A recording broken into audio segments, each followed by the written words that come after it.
I appreciate Betsy's time on the chancel steps this morning. I would have been very curious if she had offered the if she had offered the dollar to Josie instead. What would have happened? There might have been a very different outcome there. And I'm also curious to know if the part of the calculus for Ben was he actually knows how much goldfish are worth, which is roughly $1, and if he'd actually had, a significantly larger sum of money, if he would have actually traded in for that goldfish. Anyway, most people can remember what year Columbus set sail by the old rhyme. They don't teach this in elementary school anymore, from what I understand. I said, what year did Columbus sail the ocean blue to my kids? I asked them a while back, and one of them said 1998. So Columbus sailed the ocean blue in what year? Right. Do you know some of the rest of that little rhyme? October 12th, their dream came true. You never saw a happier crew. Indians, Indians, Columbus cried. His heart was filled with joyful pride. But India, the land was not. It was the Bahamas, and it was hot.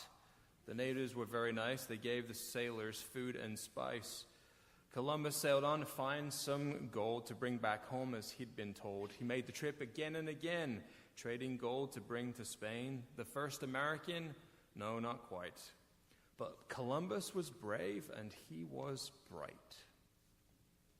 Then you read Columbus's own words. He wrote of coming ashore and meeting the islanders for the first time, and he noted, "They do not bear arms, and do not know of them. For I showed them a sword, they took it by the edge and cut themselves out of ignorance. They have no iron, their spears are made of cane. They would make fine servants. With 50 men we could subjugate them all and make them do whatever we want." Who's telling the history is pretty important. It is crucial to remember that the story of Jacob and Esau is being told from a very pro-Jacob point of view. It's his descendants for whom this story is being written. It is written in the most Jacob-friendly way possible because he is the father of the 12 tribes of Israel. He is so emblematic of the nation that he will someday be called Israel himself. God, the story says, changes Jacob's name to the name of the nation, and within him the whole nation is represented. We can know that he is going to get the best reading possible here. The nation of Israel represented in Jacob, and the people of Edom represented in Esau are marked in particular ways. They come about from suffering and indignity, and in this case, the parents of the nations, Isaac and Rebekah, are only mentioned from the vantage point of how long it took for these children to come into the world. 20 years of anguish and humiliation brought about through prayer and hope.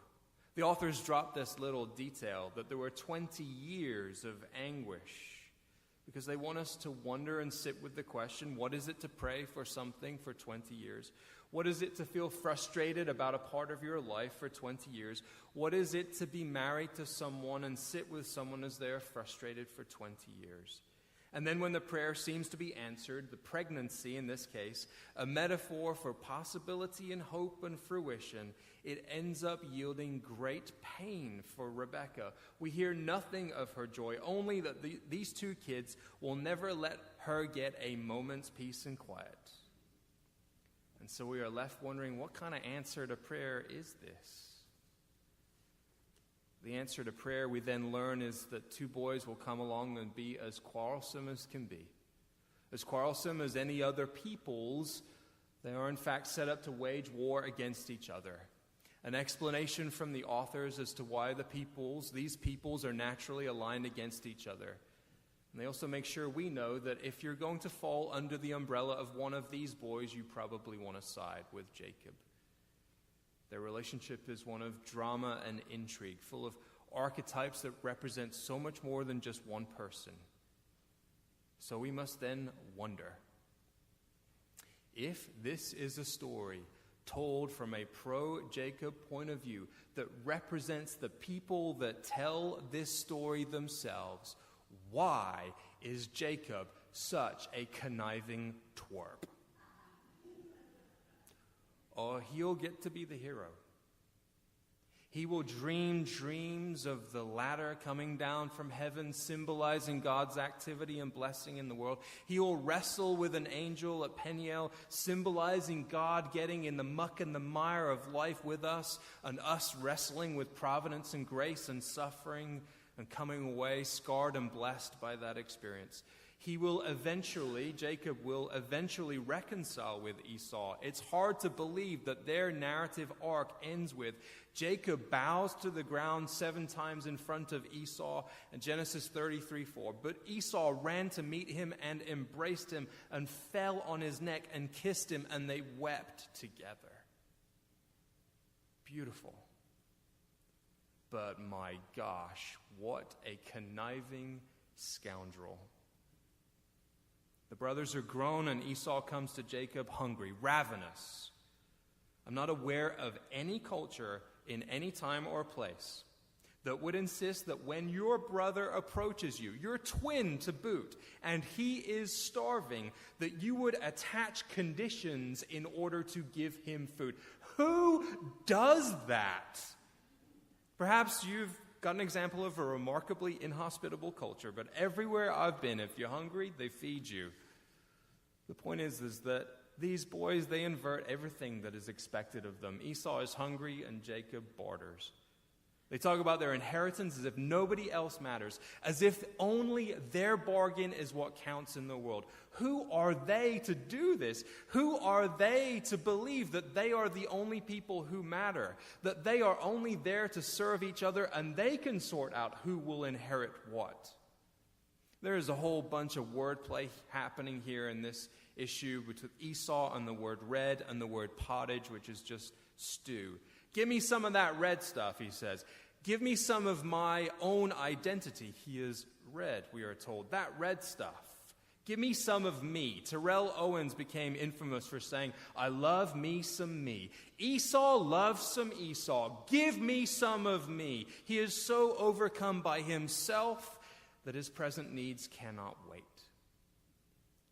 It's not just that Esau can't see the value of his inheritance, but he is also denying his responsibility for leading his family that comes with that birthright. He turns away not just land and not just money. He turns away the responsibility of taking care of others too. Esau cannot wait, but Jacob can wait. He might be conniving, but he is patient. He is slick, but he is also thoughtful. He has a plan for the future, and he has thought it all through. Why else is he out there cooking a big pot of Esau's favorite food all by himself?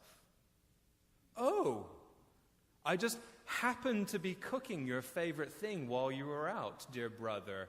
Here I am all alone. Esau's great mistake, we learn, is that he wildly grasps at the thing in front of him rather than thinking things through. He's in it for short-term gains. Aside from this being a several thousand-year forerunner to the marshmallow test, which Esau would fail miserably, there is a Jewish midrash, a rabbinical explanation of the story, that says that when you go back to when the boys were inside their mother, when they were in utero, all of their fighting inside of Rebekah represents a great quarrel among all people and within each person. Esau, we see, is driven purely by the present, that thing that is right in front of them. He's ready to go immediately. He emerges into the world first, while Jacob grabs his heel, symbolizing the ongoing battle. And the battle is so severe, it causes their mother, who thought that this pregnancy would be nothing but a blessing, to cry out in agony as they fight with each other, as they compete for basic resources like oxygen and nutrition. As the episode with the stew demonstrates their orientation toward life, their time in the womb reminds us of this violent collision sometimes between present needs and future plans and goals. A violent collision between present needs and future plans and goals. Colorado Springs as a collective had one future dream among many: to be a libertarian paradise.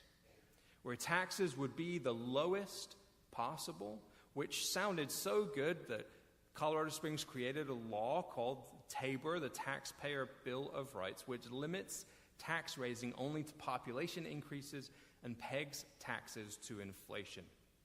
It is nearly impossible then to raise money quickly when there is an economic downturn.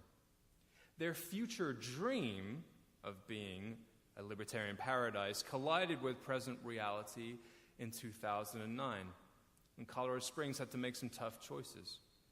That meant that streetlights were set so that every other one or every third one would be lit to save money that the city didn't have. And so what happens when you turn some of your streetlights out? People, of course, are also in their own form of economic desperation, so they went and stole the copper wiring out of all the streetlights that were turned off, sometimes dressing up as utility workers and taking the wiring out in the middle of the day. There were numerous stories of people in white pickup trucks and safety vests taking the wiring out by the side of the road as police cars, drove by. The stolen wiring and the work to be done to fix that cost 3 times the amount that it would have cost to keep the lights on in the first place. I tell that story because it already happened. Many of the ways in which we wrestle with future needs and present reality are based on projections. And so then it can become easy to call a projection speculation instead. There is a violent clash between present needs and future dreams, and we see this violent clash between present and future on our own planet. An iceberg the size of Delaware calves off of Antarctica, and scientists say, it might be due to global warming, but we can't be 100% sure because calving happens all the time. And so, what did you do when you heard that news this week? Did you shrug it off? Miami Beach floods regularly, and people apparently are still buying condos down there. Venice floods so often that it would be alarming, but Venice is sat on a bunch of canals, so, of course it's going to flood. And that's Europe anyway. Who cares? If Rebecca is the mother, though, and the boys represent present and future fighting and wrestling and battling each other, what does it mean that as they do, Mother Rebecca cries out in pain? Georgetown, Texas, needed to work out how much money they were going to spend on resources for their citywide expense projections as their utility contract came to a close a few years ago. Georgetown is near Austin, but is not in Austin. Austin's catchphrase is "Keep Austin Weird." Georgetown's catchphrase is "Austin, keep your weird." So they ran the numbers and they found a serious glitch. The glitch being that the option that made the most sense for them in a place with sun and wind was to switch to 100% renewable energy.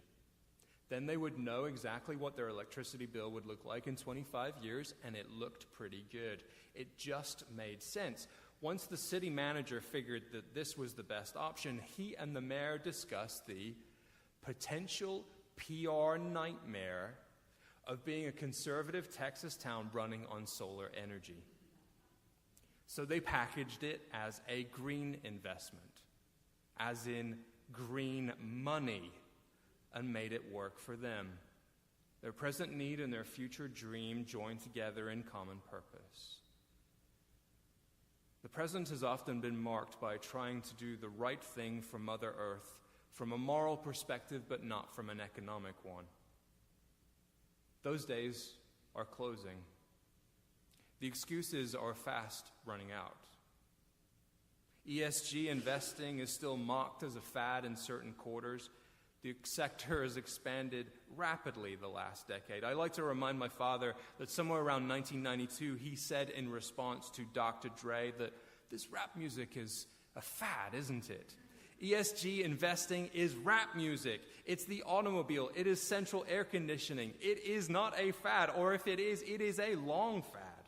The more a kid can connect with another kid whose home just got bulldozed or blown up, the more likely it is that that kid will start asking questions, really big, important questions. The more a kid can connect with another kid who has asthma because of air pollution or regions of this world drying out, the more likely it is that that kid will start asking questions, big, important questions. Is it good enough for us? Is it good enough for us to better our investments by a fraction of a percentage point to avoid socially responsible investing? Is that really the bargain we wish to strike with our faith? A mother cries out in pain as we battle between our present and our future. Folks, I dream of coming home to P1 in an EV and plugging into a socket powered by alternative energy. I dream of us not getting ahead, but at this point, just keeping up. I dream of our members being activist investors and homeowners. I dream of our planet being there for my grandkids.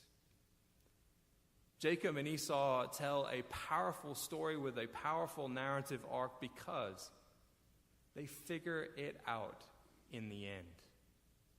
After Jacob dreams of God coming down and descending and ascending from heaven to earth, and after he wrestles with the angel at Peniel, leaving Jacob both scarred and blessed, he becomes the one who God called him to be. A mostly honorable father, a mostly good steward, one reconciled to his brother, his present and future joined together as one sharing a common purpose, to take care of the people as best as he can. The brothers figure it out in the end. Will we? Peace be with you.